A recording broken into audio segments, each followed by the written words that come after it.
Hey everybody!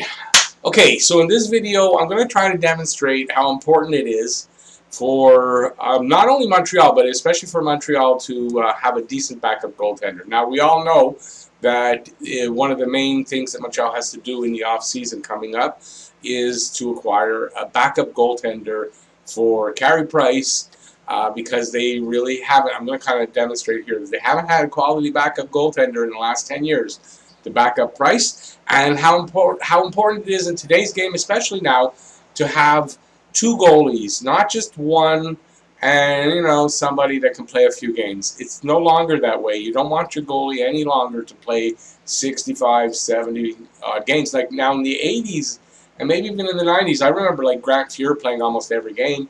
Goalies played a ton of games.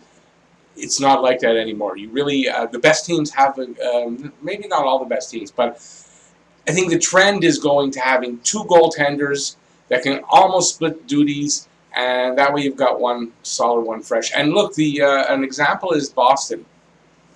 Why do you think they signed Jaro Halak so quickly? Didn't allow him to go at all to free agency and gobbled him up. I was hoping that Halak would be available and Montreal would go after him, because I think Halak is one of those backup goaltenders that I'm talking about. He may be a little bit older, but he's a guy that you can count on. You can rely on him to come in and do a good job, number one.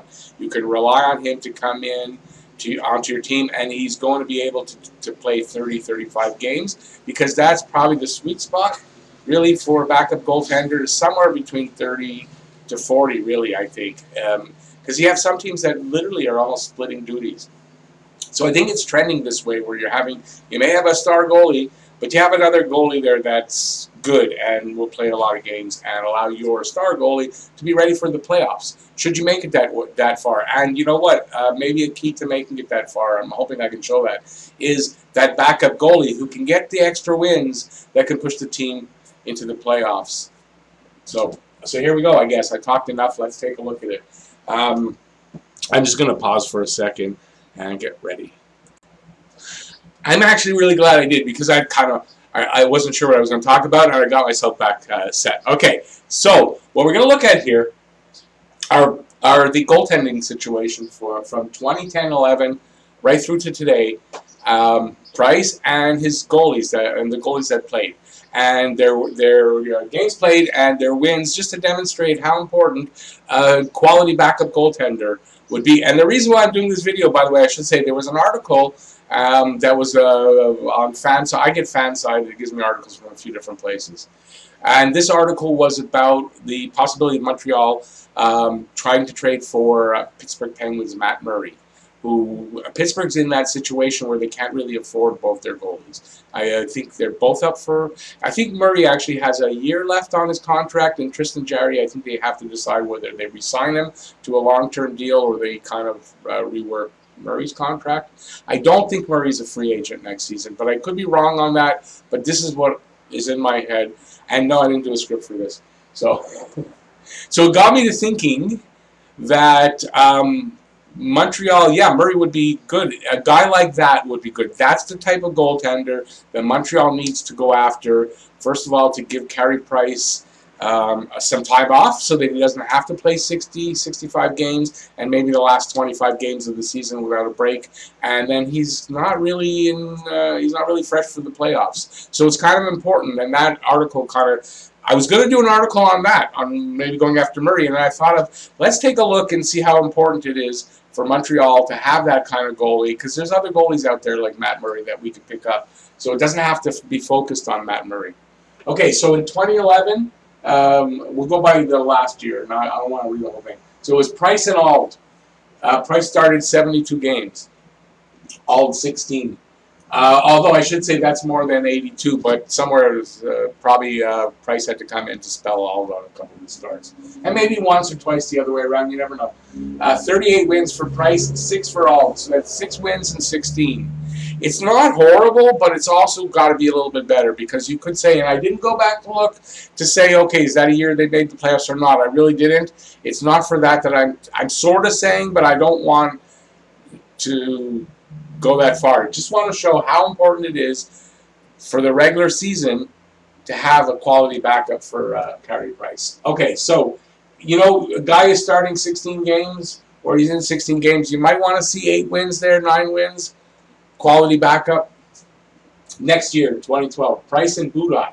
Now, Price and Budaj stayed together for most of 3 years, 2 years for sure, and then Tokarski showed up in the 3rd season. So in 2012, Price started 65, Budaj 17, Price 26 wins, so it wasn't a great season. I think he had 28 losses. I mean, it wasn't a great season for the Habs that year. But Budaj, 5.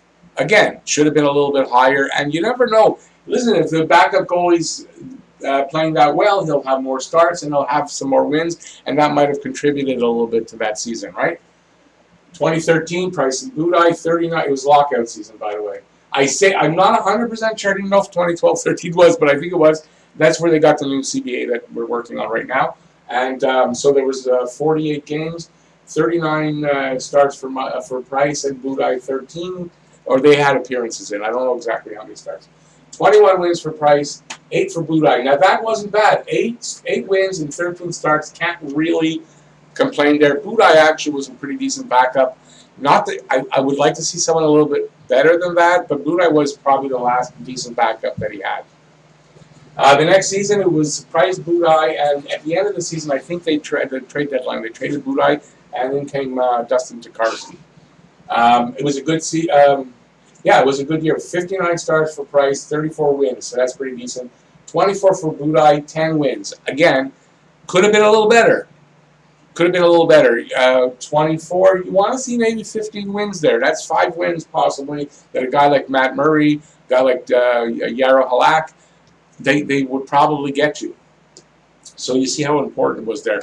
And once again, I think they made the playoffs here. I don't know how far, but maybe they go farther because remember that. No, this is the season he got hurt in the playoffs. 2014-15. Price is lights out. So in this case, statistics in a way don't really matter. Price was 66 games played, 44 wins, 9 shutouts. Now think of that. 9 shutouts in 66 appearances. That's awesome. That's over 10%, I do believe. 196 save, goals against and a 933 save percentage. He won all kinds of hardware, and then the playoffs came.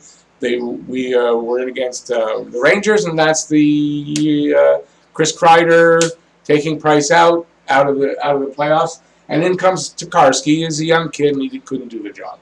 Tokarski had 17 starts, and again, 6 wins. That's not enough. And Tokarski wasn't good enough, and he was gone, I believe, after this season. So the next season, Price gets hurt. He's lights out to start. 12 games in, he's got 10 wins. And then he gets hurt, and he doesn't come back. And that's the season where, if you remember, it's frustrating. They kept telling us it's not going to be that long, and then boom, he's out for the season. So we have Mike Condon. Ben Scrivens is brought in. We still have Tokarski, and I believe it's the first appearance of Charlie Lindgren. Condon plays 55 games, gets 21 wins. It's not good enough. Scrivens, they bring him in a last-minute trade somewhere. I don't remember who they traded him for. I think it was with Edmonton. And in 15 games, he gets 5 wins. Not good enough. Tokarski, 6 games, 1 win. I imagine that's why he doesn't have another appearance. And Charlie Lindgren, I think he came up near the end of the season. He gets a start, and he gets a win, and he shows some promise. So here you can see Price gets injured. You don't have a quality backup who can come in and fill in and start, and look, your season goes nowhere. From a great start, they were looking to be awesome, and yeah, it just ruined everything, him getting hurt. I don't remember what the injury was, groin, something like that, but he didn't come back. 2016-17, Price, Montoya, and Lindgren. Lindgren still not impressive enough, I guess, in the next camp that he doesn't get the starts. They bring in Montoya in the offseason. 62 starts for Price, 19 starts for Montoya, 2 for Lindgren. 37 wins for Price, so it's not a bad season. 19 starts, 8 wins for Montoya. Not enough, but not that far off. But you'd want to see the, you know, from a quality backup, 12 wins there, I would think. So you're losing 4 wins here. Lindgren comes in and does his job, gets 2 wins. So you can see, anyways, it's 4 games. I don't remember, but maybe the 4 games make a difference in standings in who they face off against in the playoffs. I don't know if they made it. Those kind of things, 4 wins can make a difference. We did miss the playoffs by 2 points. Not this one, the last season. We missed by 2 points. So 4 wins makes a big difference. I know it doesn't sound like much, but it is actually. So the next season, 2017-18, it's Price, Niemi, Lindgren, and Montoya. Montoya, I don't remember what happened. He didn't last long. And I think they traded him or something happened. I don't remember. I just don't remember. And I think then that's when they went and picked up Niemi. Price had 49 starts and 16 wins. I think it's because he got injured. I want to say he got injured at some point, but maybe not. 49 starts is low for him. 16 wins is also low for him, so it wasn't a good season. We remember that. It wasn't a good season. 19 starts, 7 wins for Niemi, not enough. 14 starts for Lindgren, he's getting a shot. 4 wins, not enough. Montoya, 2 wins and 4 starts is okay, but I don't remember what it was that happened with Montoya. That's the problem here. I don't remember what it was. 2018-19, 2 seasons ago. We all remember this one. Now, Niemi was pretty good. He had some really good starts here. He was pretty good. Not enough wins, but the team wasn't that good. So you can't really blame it on him. If I remember, Niemi was pretty good here. He wasn't so much here. Even though he has 1 extra win and 2 less games, he wasn't so much there. 66 starts for Price and 35 wins. Can't argue with that. Niemi, 17 starts, 8 wins. Not really enough. You want to see probably 10 there. So it's not that far off, but he had some really shaky starts. And once we had that, I forget what game it was. Was it San Jose Sharks? There was a game on that weekend in the road trip out west. And Price played every game after that. He had a horrible start against Anaheim. I think that's what it was. He was horrible. It was like an 8-2 loss. And then the next game, Niemi, you would hope, could maybe come in and turn it around, and he couldn't. They lost, and then they bring Price back again. And he literally started, I think, every game up until the last game, where Lindgren comes in, plays the 1 game, and Ryan Poehling scores a hat trick and wins the game in the shootout. So that's that season.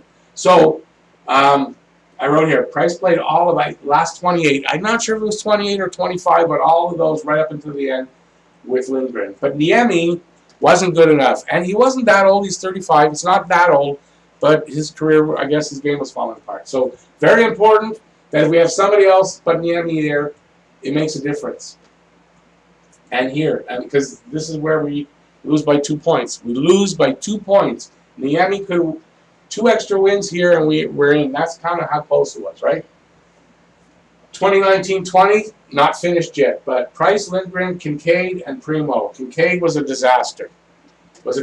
Price, 58 starts, 27 wins. Not enough. Not enough for your starting goaltender to only have 27 wins and 58 starts. But still, Lindgren, 2 wins and 6 starts, not enough. Kincaid could have come in and gotten 4 wins here. That's 3 extra. He would have got more starts. He would have, things would have been different.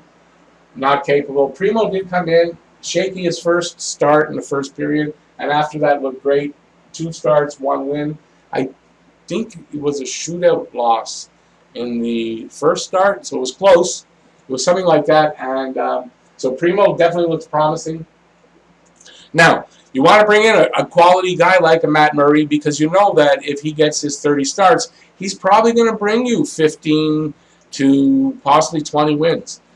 Maybe that sounds a little, but 15 wins, he should win half his starts, at least. You would hope from a guy like that who's got the experience, who isn't a rookie, isn't a subpar. He won 2 Stanley Cups with Pittsburgh. Guy's a capable goalie. Not saying it's going to be Matt Murray, but they need to go out and find a guy like Matt Murray, a guy that has that type of experience. Maybe that isn't a Stanley Cup winner, doesn't have to be, but you can bring him in, and you'll get the wins. This is the big problem: is he's starting too many. He's having, my words are gone. Carey Price is starting too many games, and the backup goalies are not capable of getting enough wins for the starts that they're getting. And they need to be able to take some of Carey Price's starts away, and we're just not getting it with these guys. So, long story short, we need a guy like Matt Murray. Halak is gone. There are other guys out there. I have a feeling Khudobin is going to get signed back up by Dallas. Maybe I'm wrong on that, not knowing, but Anton Khudobin could be a really good option. There's still a few good options out there, and Montreal needs to hit a home run with the backup goalie and not a reclamation project like Keith Kincaid. They need to bring in somebody solid. So this is my case for that. And, you know, there could have a couple of years here, a solid backup goalie like that could have made all the difference in either making the playoffs or going a little deeper because Carey Price isn't as worn out.